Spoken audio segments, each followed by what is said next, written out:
We are live just as the market opens on this Tuesday morning, November 11th, and Rocket Lab, ticker symbol RKLB, is putting on a masterclass in volatility. As I speak, the stock is trading at $52.39, which is up, but that single number tells none of the real story. The expectation coming into this morning was an absolute explosion.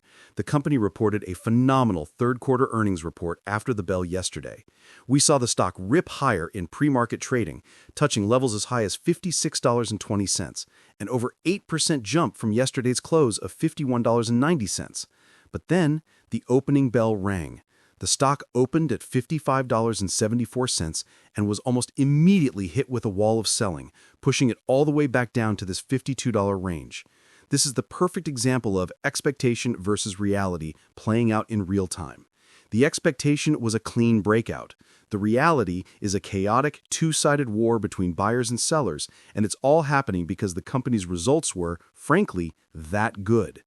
It's a classic sell the news event, where traders who bought in anticipation of the good report are now cashing in their chips, while long-term investors are trying to figure out if this pullback is the new entry point they've been waiting for. Let's be perfectly clear about what set this fire. The earnings report released last night was a fundamental validation of the company's entire business model. The market expected a loss of around 11 cents per share. Rocket Lab delivered a loss of just 3 cents per share. That is a massive beat. They didn't just beat, they crushed consensus. On the top line, they posted record revenue of $155.1 million, a 48% increase from the same period last year, and again, beating expectations. But the number that has analysts and serious investors buzzing is the gross margin. Rocket Lab hit a record 37% GAAP gross margin.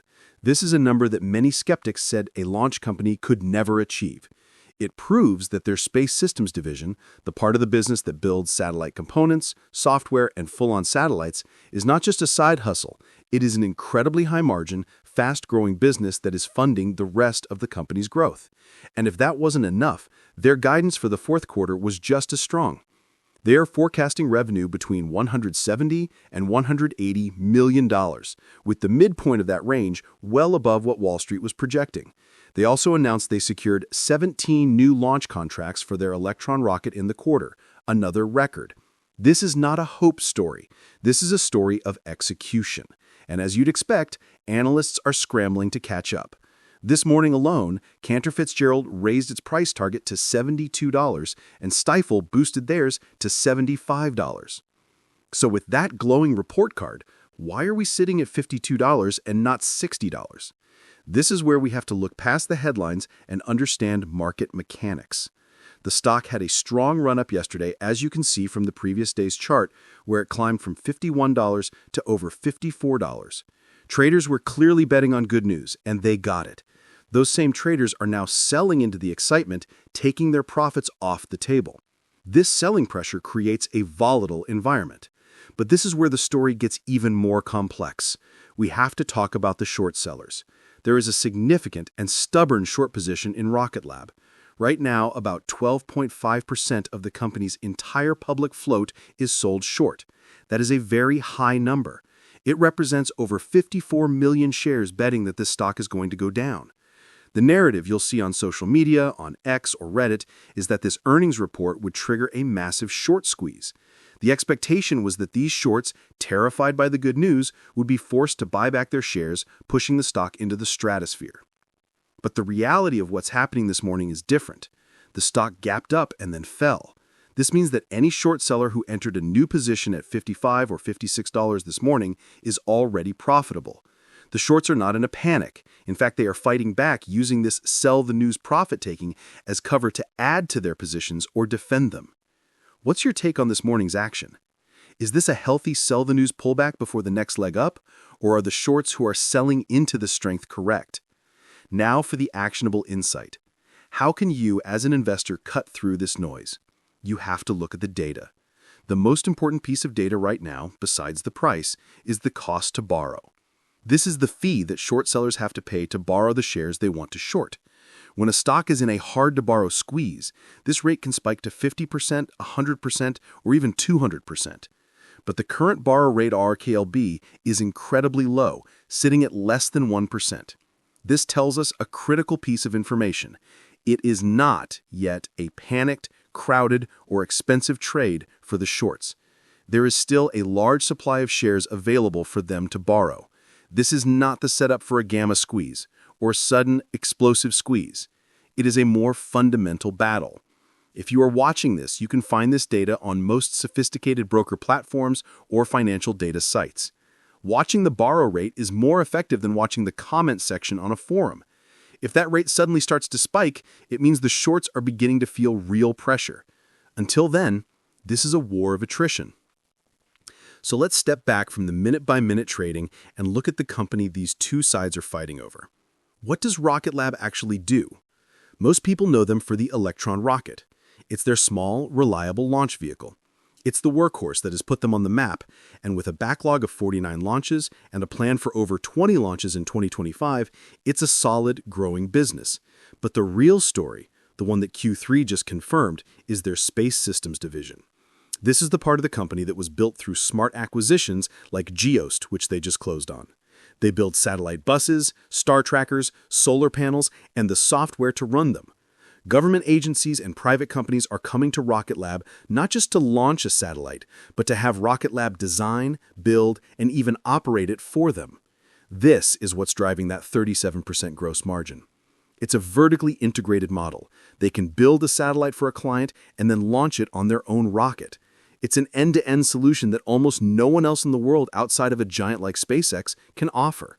And if that wasn't enough, the big prize this leads to is the Neutron rocket. This is their next-generation medium-lift rocket. It's being built to compete directly with SpaceX's Falcon 9. It's designed to be reusable and to launch large constellations and even national security payloads. The Q3 report gave an update on this, stating the first rocket is on track to arrive at the new launch complex in Q1 2026.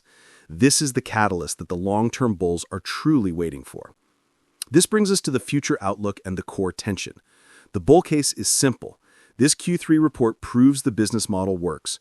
The company is executing flawlessly, margins are expanding, revenue is growing at 48%, and their backlog is over $1.1 billion. They have over $1 billion in liquidity, so they have the funds to finish developing Neutron. The analyst targets of $72 and $75 reflect this optimism. The reality of the risks, however, are also clear. That Q1 2026 timeline for Neutron is still a long way off. In the space industry, delays are inevitable. Any significant setback on that rocket's development will hit this stock hard, regardless of how well the Electron and Space Systems divisions are doing. And as we are seeing this morning, the stock is still subject to broader market sentiment and short-term trader whims. It's also still a company that, while narrowing its losses, is not yet profitable on a full-year net income basis. This brings us to the big picture debate. Rocket Lab is methodically building a diversified space company, but it's still not profitable on a net income basis. I want to know what you think. Comment below with the year you believe Rocket Lab will first post a full-year GAAP positive net income. 2026, 2027, or later. So to summarize where we are, the expectation for Rocket Lab this morning was a clean, explosive breakout fueled by a perfect earnings report. The reality is a chaotic, volatile sell the news open. This is a sign that the market in the short term had already anticipated much of the success and is now in a period of price discovery. This intraday volatility does absolutely nothing to invalidate the incredible Q3 results. The record revenue, the shrinking losses, the record high gross margins, and the powerful guidance are all now established facts. But what's also a fact is that the battle is on. The short sellers with their 12.5% short interest are making a stand at this $55 plus level. And for now, the long-term bull thesis is taking a back seat to this short-term profit taking. What matters next is where the stock finds support. Does it hold this $52 level and build a base for the next move up, or does this profit taking continue, pushing it back down to retest yesterday's closing price of $51.90? The long-term story is intact, but the short-term fight has only just begun.